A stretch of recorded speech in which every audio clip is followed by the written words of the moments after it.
Greetings and welcome back to Joy in Our Town. Have a great segment for you today and a great organization that's represented here. And so it's a great segment in that I think it's an issue that all of us have some part in. At least maybe a long time ago we had teen dating, but now it has changed a bit. And we have with us Lisa Baldwin, who is the founder, executive director of Wonderfully Made Foundation, and Ciante Aldridge, who is the executive assistant. Greetings to both of you ladies. First, give us a little background. Tell me a little bit about Wonderfully Made Foundation. Wonderfully Made Foundation is a nonprofit 501c3 organization, and we seek to empower communities. One of the things that I'm most proud of is our initiative to educate teens on teen dating violence. We also provide housing for women and children that are homeless. They reside there at the Wonderfully Made Homeless Home, and we provide support systems that will aid them in getting back on their feet. In addition to that, we have a clothing closet for the less fortunate, so anyone that's in need can come there and get the clothing that they need. Oh man, great organization. And our issue, youth, and our topic, teen dating violence again. Now tell me, give me a definition of what is teen dating violence. Teen dating violence is much like domestic violence, and that's one of the other initiatives of the Wonderfully Made Foundation is domestic violence awareness. So that's why we go around into schools to educate on teen dating violence. So one of the programs or curriculums that I've written is I Like You, But I Love Me More. So we go into various high schools educating on teen dating violence. I've also written a stage production entitled Mirror, Mirror on the Wall, and it addresses domestic violence and its impact on children. So what we have done is an abbreviated version of the stage production. We go into the schools to kind of acquaint them theatrically with what a healthy relationship looks like and what unhealthily we don't want them to enter into one of those. Now, and when we talk about teen dating, we're talking about teens dating each other, so we're not trying to muddy the water with anything else. We're actually talking about, because I like what you said, dealing with healthy relationships, teaching them at an early age, because we're not getting all of that right now from some of our homes and families, and that's not a negative comment, it's just a fact of reality. And so what you're trying to do is say, okay, this is what a healthy relationship looks like. Absolutely. And teen dating violence, domestic violence, it's a pattern of abuse. Typically, it centers around power and control. It can be in the form of physical, emotional, verbal. And so the perpetrator will try to inflict power and control on the victim. And that can occur whether it's a teen or whether it's an adult. Yeah. Now, I worked many years ago with with men who were abusive in intimate relationships. So I have an idea about it. Tell me what, and your description just then was a good general description of that. What is different? What makes it different when it comes to teen dating violence? What's the difference between domestic violence as we know it between adults and teen violence? Well, teen dating violence, it's not that much of a difference other than the age. And teens don't have the coping skills and some of the life experiences that we as adults have. So that's why it's important that adults reach out to them so we can teach them the appropriate ways to have a healthy relationship and what that looks like. Now, I guess the other thing that we are saying is something I say all the time, that our family structures have changed greatly, and so is the need for an initiative like this even greater now than you think it was before? Most definitely, sir, because oftentimes households are ran by single parents, and so sometimes those examples are not there. And so they seek examples in the schools or their peers, and we know how sometimes peers don't have the skill sets that they ought to for a relationship, and so they get inaccurate information. So one of our goals is to give them accurate information that they can have a wholesome relationship and one free from violence. Now, why do you feel teens, you're talking to these young people, and you're on the front lines with them, why do you think that they are allowing themselves to be sucked into these kinds of relationships? Once again, inexperience. Another thing is peers.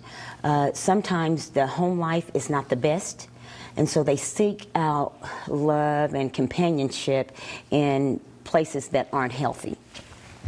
Very similar, you say, to domestic violence. Yes, it's really pretty is. similar.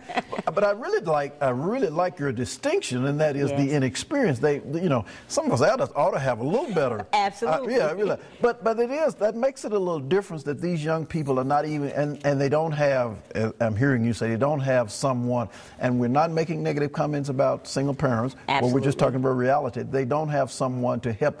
I had a mother and a father. Absolutely. Yeah, and I never saw them fussing and fighting and throwing stuff and all that kind of stuff. So they gave me an idea of how a relationship, to some degree, how the relationship ought to be. But now that's not happening as often as we would like for it to happen, is a good way to say that. So therefore, the need does exist. Absolutely. We are products of what we see and hear. So if a teen sees a parent accept, language that is not acceptable and tears down instead of builds up, then they're more prone to accepting that in their relationship. Because, what we do model, our kids will model. So it's so important in America that we model wholesome, good relationships because our kids are watching. Yeah. What are some? You mentioned the abbreviated kind of theatrical presentation to help the kids get an idea, which I think is great for young people because they watch TV and everything is in short. If it's over an hour and a half for them, they probably more than the movie length, they're not going to get it. And that's hard to keep them. But what are some of the other things that you guys are using to help them to get an idea of how to form healthy relationships? Is one of the things that the Wonderfully Made Foundation also did is community events. We sponsor a Skate to Educate event where we had teens that were able to attend at no cost, and we provided booths that had healthy relationship information, teen dating violence resources, and we had speakers that came in that talked about what a relationship should look like. In addition to that, and I must show you this flyer, and this is provided by the Oklahoma Coalition Against Domestic Violence, and it's entitled, Are You Dating a Jerk? So we had knapsacks that we provided for the teens as well, and inside them we had this along with some other resources provided by the YWCA and other agencies that provide information for teens. So we gave them resources. So they left with some stuff, with numbers and... Absolutely. Good. Absolutely. Before I get into kind of talking about some of the signs of unhealthy relationship, you're involved in this. You've been involved for a while. Yes. Give me the trends. Is this something that's increasing, something that's plateaued, level off, or something that's going down? What are we in? It's something that is increasing, and one of my hugest concerns is that I wish we could take initiatives into the schools. I've spoken with Senator Constance Johnson. In fact, she attempted to get some legislation passed so that could happen, but she's just one of many, so it's not happening yet. But I'm just praying that legislators will change their mind about that concept in providing this information, tools, and education in the schools, because it starts there as well. Yeah, but so it is increasing. You think this is? It's increasing because it's not being addressed in the manner that our children can receive. Oh my goodness. Yeah. And that adds to the many other burdens that our young people have, trying to make good grades and live in a society that's changing right before their eyes, but this is another problem. Absolutely. Talk to me a little bit about what are some of the warning signs of an unhealthy relationship. As you talk to the teens, what would be some of the things you tell them to watch out for? I would definitely tell them to watch out for a relationship where the other person is constantly belittling them, demeaning them, trying to keep them away from their family, away from their friends, trying to change who they are. Not allowing them to laugh or to go here or go there. I think that's definitely signs. If you are in a relationship and it's constantly making you feel smaller, it's making you feel worse instead of better, then that is definitely an unhealthy relationship. And I would encourage teens to, that's not a relationship that they should be a part of. You want to be a part of something that is helping encourage you, that's helping push you into your purpose, that makes you feel better and not worse. I like that. I like to make it. That's a good criteria there. If something's making you feel worse and not better, we need to stop and look at that. See what's happening. That's a good for a young person. For anybody, that's a good criteria. Yes, I was about to say teenager or adults. That's something you never want to be in a relationship that is causing your self-esteem to go down. Right. And especially for a young person, and that's a girl or a boy. You never, because a lot of times we think that abuse, we always see the man or the boy as the abuser. But you can even notice on some of the shows that they have on TV now that a lot of times the girls, it may not be physical abuse as much, but there's a lot of verbal and emotional abuse coming from the young lady as well. So I think that whether you're a boy or a girl, if you're in a relationship where someone is constantly tearing you down, even if it hasn't escalated to physical violence, if there's verbal abuse or emotional abuse, then you should definitely take a look into that and maybe get some, advice for someone who has more wisdom than you on what you should do with that relationship. And I want to get to that, what we do, but you mentioned something I want you to address for just a moment, and that is, that seems like a whole nother front that we need to be fighting on, and that is media, the TV shows, because a lot of the shows on TV now are geared toward young people, teenagers and younger. I mean, it has changed quite a bit because I'm an old man, and it's changed quite a bit. When I was a kid, they didn't have things that were directly geared toward us. But now it seems like a lot of the TV shows, the sitcoms and the other shows are geared toward, and what you just said is part of the content. Mistreatment, ill treatment, all of that is part of the content. How do we address that with these young people when they see that and part of their very being and culture and society says, I want to be like that? How do we address it? I think media, society has a loud voice, but we need to be, as people who know better, we need to be the louder voice speaking to young people, even people my age. We need to be able to tell the teenagers who are going through these types of situations that what they see on TV, even though it's called reality, that is not reality, and that's not something that we should be accepting. So we need, as much as the media is taking a stance for what they believe, for what they're putting out to the people, we need people to be brave and actually to stand up and say that is not acceptable.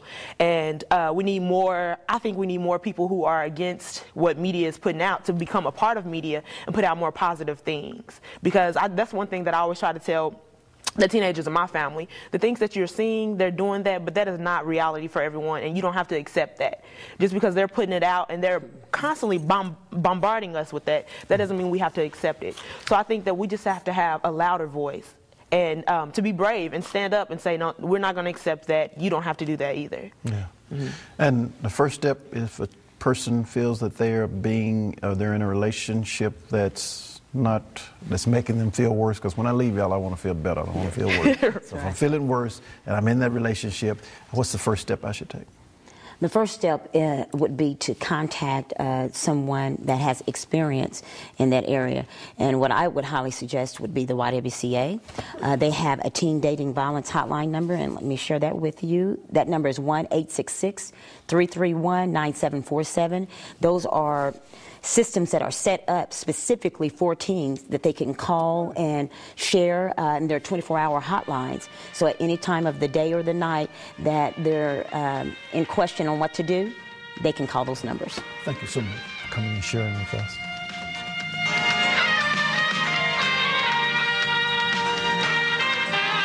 This program has been sponsored by the Trinity Broadcasting Network and made possible by your telethon donations.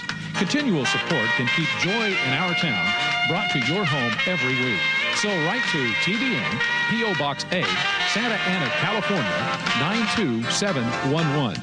The views on this program do not necessarily reflect the views of this station.